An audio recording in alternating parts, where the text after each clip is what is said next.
Des profondeurs, je crie vers toi, Seigneur. Émission Nos amis du purgatoire.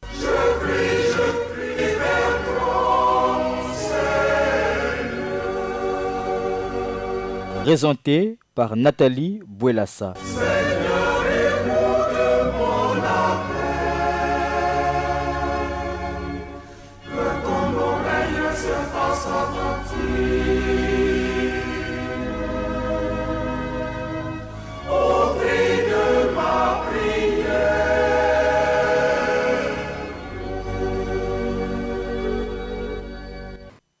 Fidèles auditeurs de Radio Maria, bonsoir. Dans les évangiles, pourquoi Jésus n'appelle-t-il jamais Marie mère, mais l'interpelle-t-il par le mot femme? Aux noces de Cana, comme au pied de la croix, ce terme peut surprendre, voire sembler distant. Pourtant, il cache le plus beau secret de l'histoire du salut.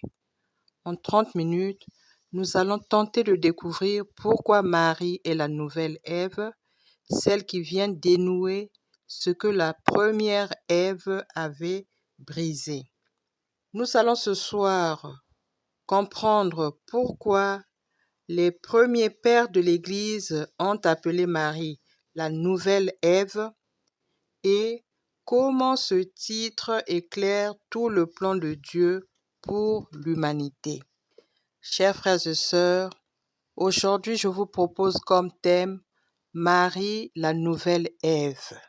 Au microphone, vous avez Nathalie Bouelassa et derrière la baie vitrée, notre frère Ghislain Egouya. Je vous souhaite à tous d'excellentes conditions d'écoute. Chers frères et sœurs, la parole de Dieu que je vous propose ce soir se trouve dans le livre de la Genèse, chapitre 3, 15e verset. Je mettrai une hostilité entre toi et la femme, entre ta descendance et sa descendance. Celle-ci te meurtrira la tête, toi tu lui meurtriras le talon. Baya ya luzolo, bubu yai na émission ya beto Nos amis du purgatoire, betke na kuzonzi la Marie Ève ya Mona. Marie, la nouvelle Ève. Samnaiki, l'église ke na kubokila Marie Ève ya Mona. Bet mezaba histoire ya Ève na Adam na nyonso yi na lutaka kuna na jardin ya Eden. Wap mutindu nzambi tulaka bawu na kati ya ntsaba yina ya Eden. E wapi mambu lutaka kuna na kindiku yina bakufuaka samu na ntsalulu ya bawu. Na yina batu mamanaka ve na nzambi na misiku yina nzambi pesaka bawu na ntangu yina nimnaka bawu na kudia mbuma ya iti na vandaka na katikati ya jardin d'Eden. Samu na iki l'église ke na kuzonzila beto Marie ke na kukompare yandi na Ève. Bet mezaba role yina mosi na bawu ke na kujue na kati ya luzingu ya beto bana ya nzambi. Ni yawina na émission yai mutindu betkele na ngonda ya uta, ngonda ya mama Marie. Mumezola beto kutala samna iki Marie kele Ève ya Mona. Nikuna na ndinga yai betu mekuwa bake na kusabisa beto comparaison ya Ève ya Marie na Ève e mambu yina nzambi zonzaka na Ève na yina bakutuma manaka ve na kati ya jardin ya Eden. Je mettrai une hostilité entre toi et la femme. Yani kena kuzonza na nyoka. Samchini nyoka mutubuisaka Ève na yina nzonzaka na yanti ngelenda kudia mbuma ya iti na kena kati ya jardin. Nzambi meku nimi na beno yawu samu yani mezabati kana benu kudia mbuma yina benike meso ya benike funguka benike vanda mutindu yandi nzambi ni yawi na mekunimina benu na kudia mbuma yina e Eve mekudia mbuma yani mepesa yao mpe na Adam ni kuna lisumu kotaka na ntoto mikasi nzambi mutindu yani ke nzambi ya luzulu yani lenda bika bana ya yandi na mpasi ve ni kuna yani ke na kuzonza na nyoka je mettrai une hostilité entre toi et la femme ngeke vanda ve kintuadi ngeke vanda diaka en harmonie ve na bantu na bayina ke butuka na kote ya kento na bayina ke kulanda na manima yange kindiku ke kuvanda diaka ve kento ke kudiata nge na itu ngeke kutatika yandi na dinkoso ya dikulu yange eyi na nzambi zonzaka tintangu yayi yake na kusalama kasi na kati ya bampasi na beto bantu ke na kutala nzambi mekubika beto mpamba ve ni kuna yani mekubaka mukanu ya kufilisa mwana ya yandi samu na kuvukisa beto na lufwa ya mankululu yani ke zaba kufilisa yandi na ntoto mwana yango ke kuisa kutala mpasi ke ndima lufwa samu ti beto bantu ya masumu beto kuvuka bayaya beto ke lomba mwa nzimbu na ya Gislin avant beto continuer émission ya beto. Marie, tendresse dans nos vies, Marie, chemin qui mène à lui, ton oui fleurit dans notre vie. Merci pour ce cadeau béni. Marie, tendresse dans nos vies, Marie, chemin qui mène à lui, ton oui fleurit dans notre vie. Merci pour ce cadeau béni. Pourquoi l'Église accorde-t-elle une place si immense à Marie? Ce n'est pas par simple piété populaire, mais pour une raison théologique cruciale, ce qui nous permet de faire le parallèle entre Ève et Marie. Dieu reconstruit ce qui a été détruit en utilisant les mêmes éléments, mais en les sanctifiant. Ève a détruit ce que Dieu avait construit et Marie vient reconstruire ce qui a été détruit et elle le sanctifie. Le nœud et le dénouement. Ève, par sa désobéissance et son incrédulité, a noué le nœud du péché. Marie, par son obéissance et sa foi à l'Annonciation, a dénoué ce nœud.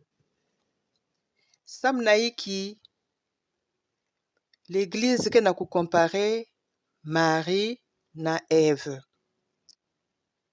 Ève, qui veut dire la femme, Kento, Nzambi, mekupesa yandi mission. Kasi yan mekusadila misiku ya Nzambi ve. Yan mekubebisa yina Nzambi tulaka na katikati ya yandi na bawu bantu Adona Eve. Nikuna Nzambi na luzolo ya yandi. Mekutala kiadi ya bantu ina njirikaka. Yani ke na kufilisa Marie. Yani ke na kufilisa mwana ya yandi kwiza kubutuka awa na ntoto. Samu na kuvanda kivukisi ya bantu. Kasi mwana ya yandi mutukele Nzambi. Mutukele sontu yanlenda kwiza kubutuka ve na muntu ya masumu na kento yina nzambi mekubie kave. Ni ya wina nzambi mesola Marie. Yan mekusala yandi yina bake bokilaka Immaculée Conception, c'est-à-dire qu'elle est conçue sans péché. Dieu l'a préservée du péché à cause de la mission qu'il voulait lui confier. Samti mwani ya yandi na kwiza butuku lenda kwiza kubutuka ve na kento ya masumu yina mekubutuka na yina bake bokilaka le péché originel. Il fallait yan ku préparer kisika yina mwana ya yandi ke kwiza kubutuka. Ni yao ni yan salaka ti Marie kubutuka sans le péché originel yina bet me hérité na Adam et Ève. Beto nyonso ke butukaka na péché originel kasi mama Marie me kubutuka na yaouve parce que Dieu l'a préservé. Et péché originel ina na beto ba catholique ni na baptême yake katukaka. C'est par le baptême que nous devenons enfants de Dieu. Nous entrons dans la grande famille de Dieu, des enfants de Dieu. Ni yawina l'église ke na kusala parallèle entre Marie na Ève. Ève me kubebisa, Marie me kuisa ku réparer. Ève na désobéissance yandi. Yan me ku provoquer dikolo ya disumu. Marie na obéissance yandi na kiminu ya yandi na ntangu ya annonciation. Yan me ku dénouer, yan me ku fungula dikolo ina. Samuti na ntangu ina ange Gabriel kwiza zonza na mama Marie ti yan ke vanda mama ya nzambi. Mama Marie vandaka na kiminu yan me kundima. Yan me sosove kuzaba est-ce que muke vanda capable ba mambo mingi me yan me kundima. Samuti yan vandaka na kiminu. E na kundima ina nzambi me filisa mwana ya yandi sam na kukatula beto na mpasi ya disumu. La comparaison de l'arbre. L'arbre du jardin d'Éden, qui est source de chute, trouve son pendant dans l'arbre de la croix, qui est source de salut, au pied duquel se tient Marie. Bakana kuzonzela beto yiti ya jardin d'Éden. Yiti na ya katikati ya jardin. Yina nzambi niminaka na bantu Adam et Ève na kudia bambuma. Yakele yina l'église ke na kubukila source de chute. Sam na yiti yina di sumu me kukota awa na ntoto.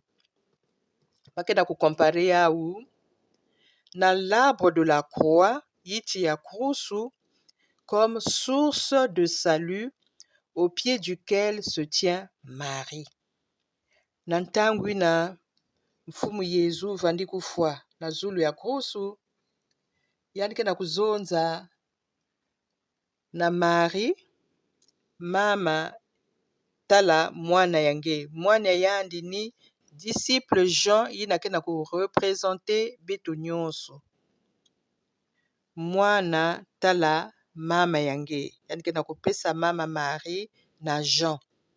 Donc yan me pesa beto bantu na mama Marie pour que yan vanda mama ya beto.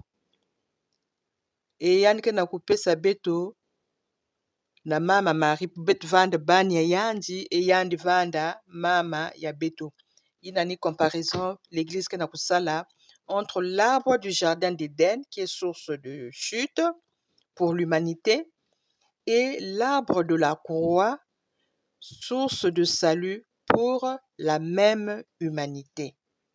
Bayaya betke lomba diaka mwanzimbu na yajisla. S'il te plaît, Sainte Vierge, obtiens-nous de Jésus de vivre en sa présence pour mieux lui dire oui. Marie, tendresse dans nos vies. Marie, chemin qui mène à lui. Ton oui fleurit dans notre vie. Merci pour ce cadeau. te plaît, Sainte Vierge, obtiens-nous de Jésus de choisir l'espérance pour fleurir l'aujourd'hui. Marie, tendresse dans nos vies. Marie, chemin qui mène à lui. Ton oui fleurit dans notre vie. Merci pour ce cadeau béni. Fidèles auditeurs, nous revenons à notre émission Nos Amis du Purgatoire et ce soir nous parlons de Marie, la nouvelle Ève. Marie, Ève Yamona. Dans le livre de la Genèse au chapitre 3, 15e verset, la prophétie de la Genèse, Dieu annonce que la descendance de la femme écrasera la tête du serpent. Marie est cette femme annoncée dès l'origine. Nikuna, fioti betlenda kubakula, importance ya Mama Marie dans le plan du salut de Dieu. Roli na Mama Marie mekujue samuti betukuzwa luzingu ya seko. Nzambi lenda bika beto ve na kati ya bampasi ya beto na kati ya lufwa samti yanike luzolo. Yan mekusole, yan mekufilisa mwana ya yandi mosi son fils unique. Yina mekunjima kukwisa kutala mpasi awa na ntoto sam na masumu ya beto. Ni masumu ya beto yina yan mekundima. Yina mesalati yan kufwa na zulu ya kusu mutindu muntu ya mpamba. Ni mpasi yina yan mekunjima kena kuvukisa beto na lufwa. Ni kuna betlenda kubakula. Importance ya Mama Marie.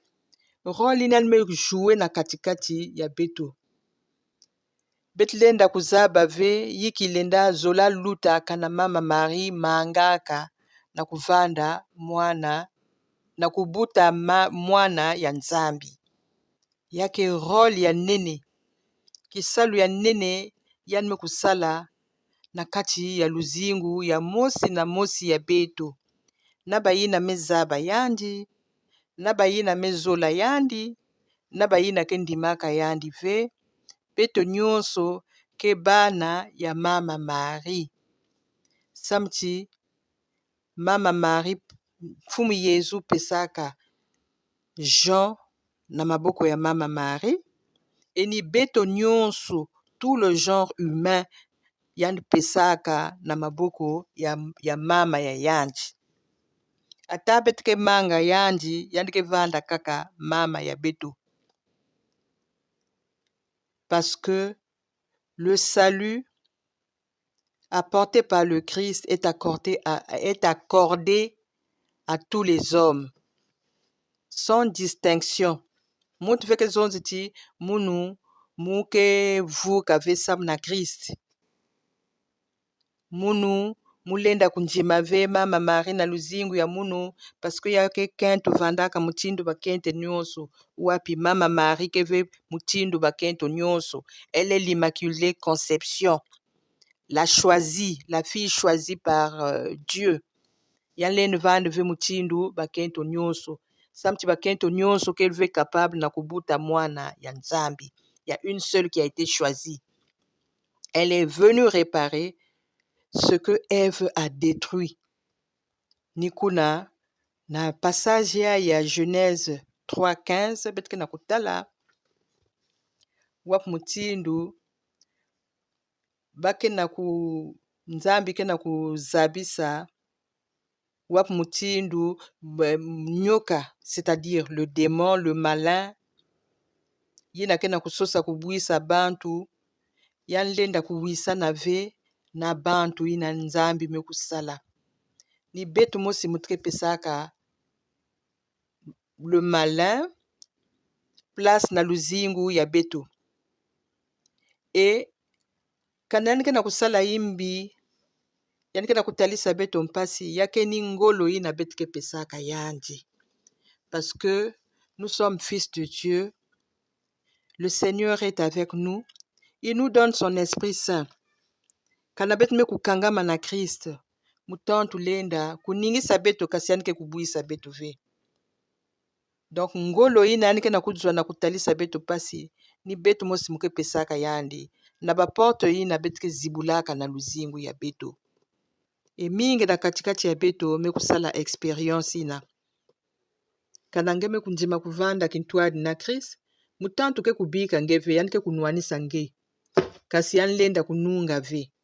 Parce que tu es avec le Christ. E betu fana kuzaba yawo en tant que chrétien. Que nzambi ke kubika ka beto ve, yani kele kintuadi na beto, yani ke na kuzola ti beto nyonso kuvuka. Dans l'évangile de Jean, au chapitre 2, versets 3 à 5, Jésus n'appelle jamais Marie mère, mais toujours femme, aux noces de Cana et au pied de la croix. Na mariage à Cana, mama Marie me kutala ti malafu me manisa, yani ke zonza na mwani ya yandi, ils n'ont plus de vin, pake diaka na malafu ve. Ni kuna fumu Yezu ke zonza na yandi, femme, que me veux-tu? Mon heure n'est pas encore venue. Kana beto kubakula ve wapi sens. Na wapi sens mfumu Yezu ke na kuzonza na mama ya yandi kento. Yiki ngeke na kusosa ntangu ya munu na buni ya lunga. Betlen van tente na kuzonza ti yani ke na kurespecte mama ya yandi ve. Me yandi mosi mezaba. Sam na yiki yani ke na kubokila yandi kento olu yandi kuzonza mama. Na mariage à Cana, yani ke na kuzonza na yandi femme, que me veux-tu? E na ntangu yani ke na zulu ya krusu yani ke na kuzonza na mama ya yandi, femme, voici ton fils. Sam na yiki mfumu Yezu ke na kubokila ve Marie mama. Kasi yani ke na kuzonza toujours kento. E yina l'église ke na ku expliquer beto yawu sam na yiki. Ce n'est pas un manque de respect. C'est un titre théologique. Jésus désigne en elle la femme de la Genèse, la nouvelle Ève. Kento ya ntangu ya ntete ya kubanda, Ève ya malumalu. Et quelles peuvent être les conséquences pour l'Église et pour nous? Sam na iki mfumu Yezu ke na kubokila mama ya yandi kento. Yiki yake na kunatina beto. Marie, mère des vivants. De même qu'Ève fut appelée mère de tous les vivants, physique. Marie devient au pied de la croix la mère de tous les vivants spirituels, représentée par le disciple Jean. Marie, mama ya bantu nyonso ya moyo. Mutindu Eve babokilaka yandi, mama ya bantu nyonso ya moyo na musuni. Marie na tangu ini mwani yani ke na kufwa na krusu, yani ke na kukuma, la mère de tous les vivants spirituels. Mama ya bantu nyonso ya moyo na kimpeve. Yina Jean ke na ku représenter ni beto nyonso. Au deuxième point, on nous parle d'une mariologie christocentrique. C'est-à-dire, mambu ya Marie, mais yina ke na kunata beto, yina ke diriger, yina ke na kunata beto na Christ. Tout ce que l'Église dit de Marie dit en fait quelque chose de Jésus. Marie ne remplace pas le Christ. Elle met en valeur son œuvre de rédempteur. Tangu nyonso yina l'Église ke zabsaka beto mambu ya mama Marie, mwana ya yandi Kristo ke vandaka ntama ve betlenda zonza ti betlenda kusepare ba uve mama Marie mevanda kintwadi na mwana ya yandi ti na mantsuka ya luzingu ya yandi na ntangu ya kilengi yani vandaka na yandi na ntangu ya mpasi elle a fait le chemin de croix avec son fils yani ma accompagné yandi ti mwana ya yandi mekufa bamekupesa yandi nzutu ya mwana ya yandi na nkata mpasi ni yani kutalaka kaka ni yandi mosi mekuzaba yao yike na bamambu yina bamama ke talaka na kati ya ntima yina muntu ya kaka lenda kuzaba ve yina muntu ya kaka lenda kuexplike ve kaka mama Marie zaba wapi mpasi yani talaka na yina yani yambaka nzutu ya mwana ya yandi yina bame descende na kusu bame kupesa yandi nikuna l'église ke na kuzabisa betu ti mama Marie ke nataka betu na mwana ya yandi yani lenda kueloigne betu na mwana ya yandi ve role ya mama Marie ni yina kunata betu na sika ya mwana ya yandi yani ke na kuede mwana ya yandi na kisalu ya yandi ya kivukisi awa na ntoto yina bake na kubokila son œuvre de rédempteur na ntango ntama babandi zonzaka Marie co-rédemptrice mais awa l'église me kukatula yao co-rédemptrice yani ke na role yani ke na kujouer mais titre yini ya co-rédemptrice bame kukatula yao importance ya mama Marie na luzingu ya beto yake bweso mingi na beto bakatolike na kuvanda na mama yina ke nzonzi ya beto yina ke zaba kuzonzila beto na sika mwana yandi Yesu ata ntangu mekulunga ve mutindi wani zonzaka na mariage ya Cana mon heure n'est pas venu mais yani ke kusala quand même yina mwana ya mama yani mekulomba beto mpe na bampasi ya beto na bidilu ya beto na nyonso ne betke na kubwaba na kana betke na kukangama na mama Marie ikele ve na nzonzi na mekulutila mama Marie na mantwala ya mwana yandi yake bweso na beto na kuvanda na mama yina mekuzola beto yina bandaka kisalu ya yandi depuis na ntangu ni vandaka na mwana yandi kisalu yango ke na kukontinue chibubu yai mama Marie ke na kunata beto na sika ya mwana yandi bayaya émission ya beto me manisa yiki betke retenir Ève a dit non, Marie a dit oui. Le salut est entré dans le monde à travers Marie. Nyonso yina ke kusala ti beto ke se demander comment à notre tour cesser d'imiter Ève dans la méfiance envers Dieu, dans le péché, pour imiter Marie dans l'accueil de la parole. Beto kota na batima ya beto kumedite wap mutindu betlenda kubika na kulanda Ève yina mangaka ba commandement ya nzambi bas instruction ya nzambi pisaka bao na jardin d'Éden pour que betu vanda kintwadi na mama Marie na yina betke zaba kuyamba ndinga ya nzambi na bantima ya beto na luzingu ya beto nyonso bayaya luzolo émission ya beto yo ya pubi ya imemanisa yina betu mekuzonzila Marie la nouvelle Ève vandaka kintwadi na beno Nathalie Bwelasa na manima ya talatala mekuvanda ya Gislin matondo na beno nyonso mekuvanda kintwadi na beto. Donne leur Seigneur le repos éternel et que brille à leurs yeux la lumière sans déclin. Amen. Des profondeurs, je crie vers toi, Seigneur. C'était l'émission Nos Amis du Purgatoire.